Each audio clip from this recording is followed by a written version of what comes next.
Hello everyone, this is Grace. It is January the 21st, 2023, and we are continuing our look into the Lunar Sabbath. And we are going to be looking at all of the feast days in this study. One of the big things that the contesters of the Lunar Sabbath say is they say that the Sabbath should not be grouped with the rest of the holy days, and that's actually accurate. But the Lunar Sabbatarians refuse to make an exception. They say no, it is supposed to be grouped as a feast, and then they insist that this word feast is controlled by the moon. So if it means it's controlled by the moon, then all of these days are supposed to be controlled by the moon, because the Sabbath is a holy convocation. So I want to take a look at, because they claim it's an exception, and the Lunar Sabbatarians claim no, they're not going to make any exceptions. I want to point out that they actually do make exceptions. And they make a lot of them. Actually, the exceptions are the rule, because they make exceptions on almost every single day. But we're going to start down here. Okay, it's coming. These are the feasts of the Lord, even holy convocations, which ye shall proclaim in their seasons. On the 14th day of the first month at even is the Lord's Passover. The 14th day is not considered a Sabbath by the Lunar Sabbatarians. So the Passover in and of itself is an exception. The 15th day is. So the Feast of Unleavened Bread is fine. It fits within their description just fine. But then you get down to the Feast of First Fruits. The Feast of First Fruits is a count. And the Lord spake unto Moses, saying, Speak unto the children of Israel, and say unto them, When ye be come into the land which I give unto you, and shall reap the harvest thereof, then ye shall bring a sheaf of the first fruits of your harvest unto the priest, and ye shall wave the sheep before the Lord to be accepted for you on the day after the Passover. The priest shall wave it. This is an exception. It tells you specifically that it is not on a Sabbath. Same thing with the Feast of Weeks. It's a count. You count to this day, and then you proclaim a holy convocation. Feast of Trumpets is on the 1st. And the Lord spake unto Moses, saying, Speak unto the children of Israel, saying, In the 7th month, in the 1st day of the month, ye shall have a Sabbath, a memorial blowing of trumpets, of holy convocation. The 1st day of the month is not a Sabbath. Their Sabbaths are on the new moon day, the 8th, the 15th, the 22nd, and the 29th. This is on the 1st day of the month. It's not a Sabbath. They make an exception. The Day of Atonement is on the 10th. It's celebrated on the 9th. And also on the 10th day of this 7th month, there shall be a Day of Atonement. It shall be a holy convocation. But they make an exception. The Feast of Booths, we're safe here. This is on the 15th. Speaking to the children of Israel, saying, The 15th day of the 7th month shall be the Feast of Tabernacles for 7 days unto the Lord. This is okay. The 15th, no exception. So that's 2 days so far out of all of the feasts that actually meet their requirements. Then you get here, and I'm going to stick with what I say. On the 1st day shall be a holy convocation. Ye shall do no servile work therein. 7 days ye shall offer an offering made by fire unto the Lord. On the 8th day shall be a holy convocation unto you, and ye shall offer an offering made by fire unto the Lord. It is a solemn assembly, and ye shall do no servile work therein. Now, I made this same argument when we were discussing the Sabbath in Exodus 16, where it said the 6th day they received a double portion, and I'm sticking by that. I mean that. Listen, let me explain it to you in a different way. If someone comes up to you and says 1 + 1 does not equal 2, and they say, prove to me that 1 + 1 equals 2. Well, if you say, see, 1 + 1 equals 2, then that's not good enough. They're going to say to you, no, that's not right. So you have to find some different way to prove to them that 1 plus 1 equals 2. You could get objects, you could, whatever, however way you prove it to them. You have to find a different way to prove it to them. So if they say 1 plus 1 actually equals 11, and you say, prove it to me that 1 plus 1 equals 11, can they just say, take a 1 and a 1 and then equal 11? No, they have to prove it to you in some other kind of way, because you see 1 plus 1 and it equals 2. Then we get to Exodus. Hold on, let me mark this.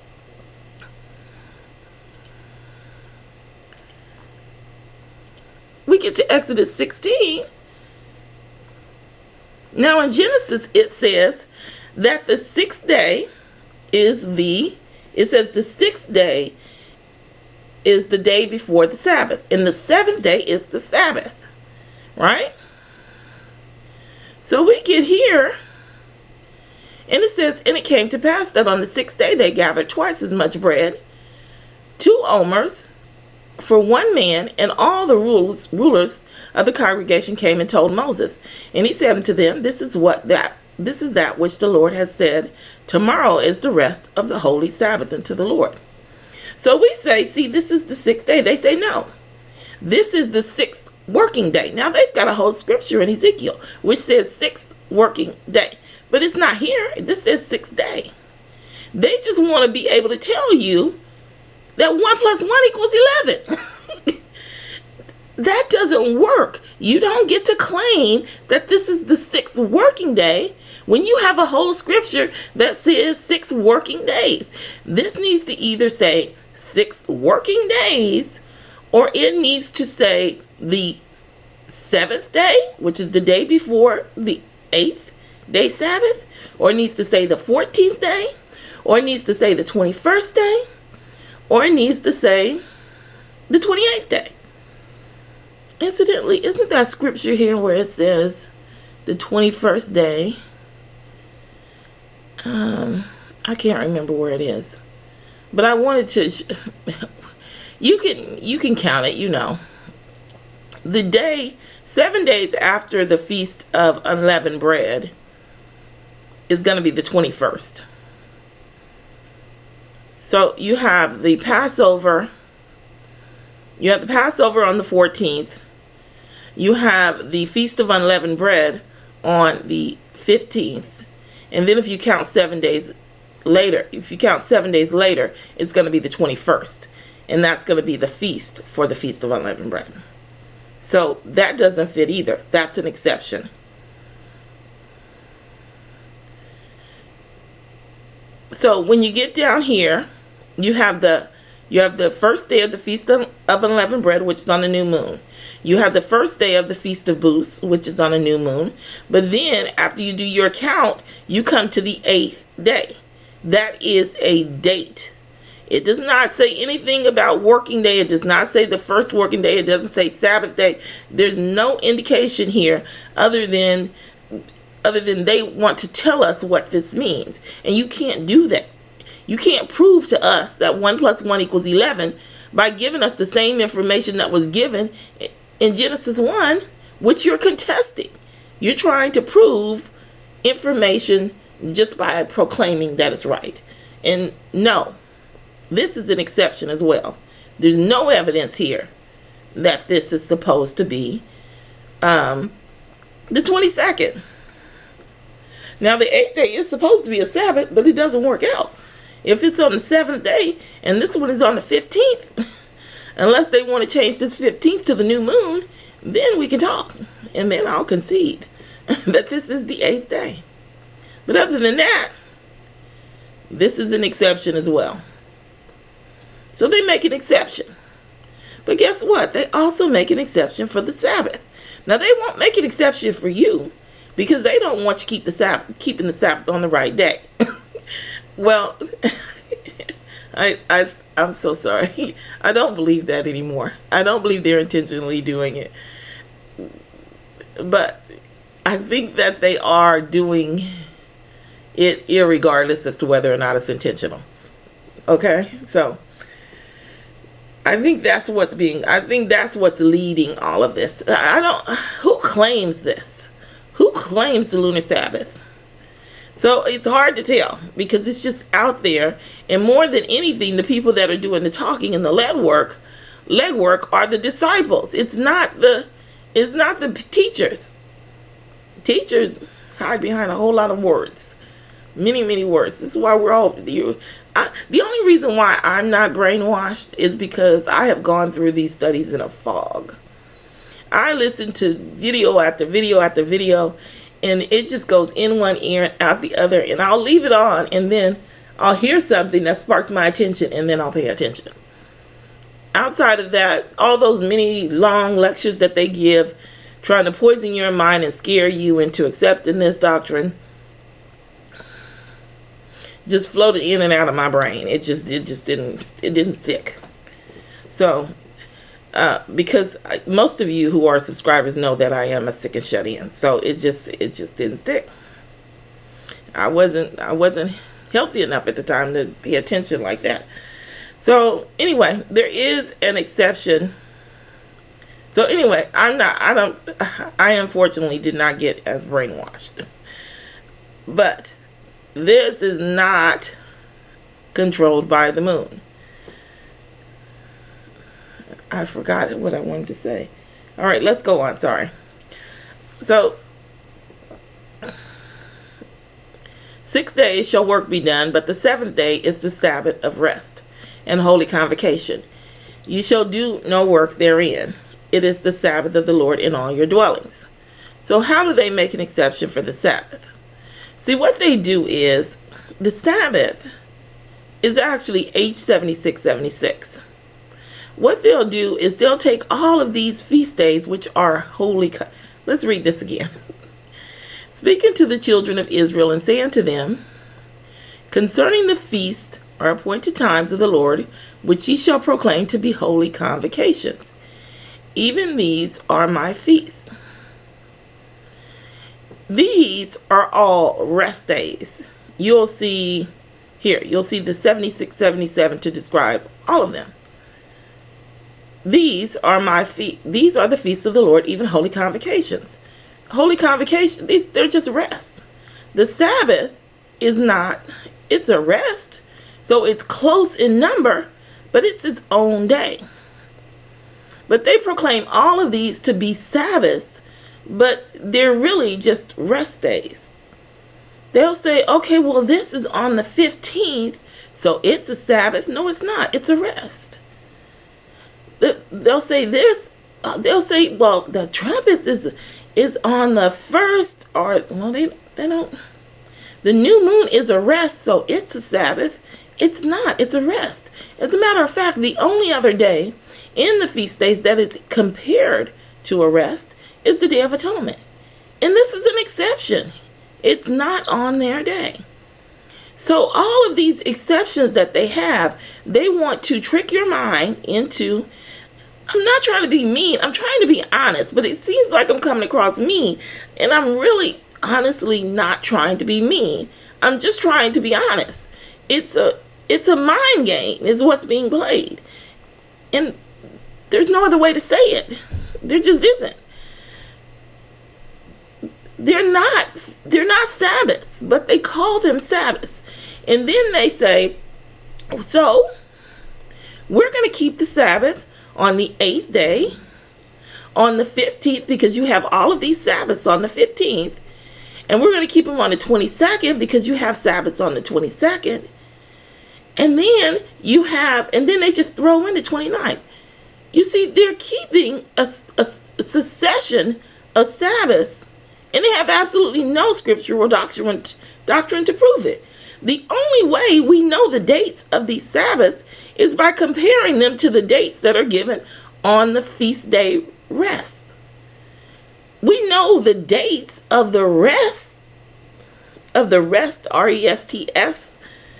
We know those dates.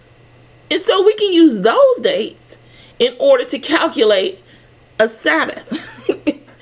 That's the only way we know the days of the Sabbath, is by using the Passover, is by knowing the dates of the feast. Because I'm not saying it's in here, but I certainly have not come across any that I can think of at the moment where they say it was this day and it was a Sabbath. There's nothing like that that I can recall in the Bible. Nothing at all. So they use the feast days, and then they just proclaim them, just as you might proclaim 1 + 1 = 11, them to be Sabbaths, even though it's a completely different thing. And then they will deny you the succession of the Sabbaths, one after the other, going in a row. But then they make an exception, and they do a succession of Sabbaths, one after the other for the month. If they truly believe what they said, there would only be one Sabbath on the 7th of every month, period. But they make an exception. So you have exception, hold on, I made a chart. Let me pull it up. Here we go. So you have the Sabbath succession. That's an exception. The Passover is on the 14th. That's an exception. Unleavened bread is okay. That's the new moon. Feast, the 7-day count after the 11th day bread, that's on the 21st. That's an exception. The first fruit is an account. That's an exception. The Feast of Weeks, that's an exception. The fake Feast of Trumpets, that's an exception. The Day of Atonement, that's an exception. The Tabernacles on the 15th is the new moon. It's really the first. We know it's the first. I'm just, of course, going along with what they teach in order to point out the flaw.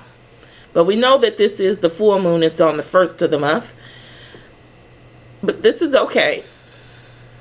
The 8th day feast, it's an exception if it's kept on the 22nd. They have no proof of that. They have no evidence. It's not correct. Literally, they have made the 2 exceptions the rule and blocked out everything else that contradicts it and claim that it's right.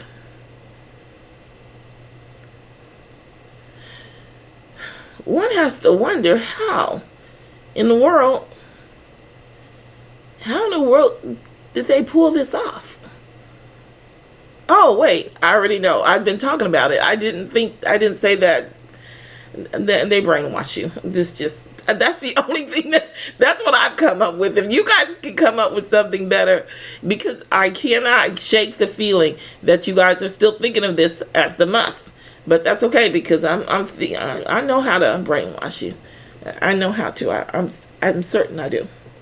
I just have to get the truth out there to you. And I think once you hear all of it together, I think that'll shake you free from that belief. It's just it's hard to figure out what they teach so that I know that I'm covering everything. I'm trying to be thorough. Anyway, that is my lesson. And that's my lesson. Sounds so formal. Anyway, that's my video. I will talk to you in the next video.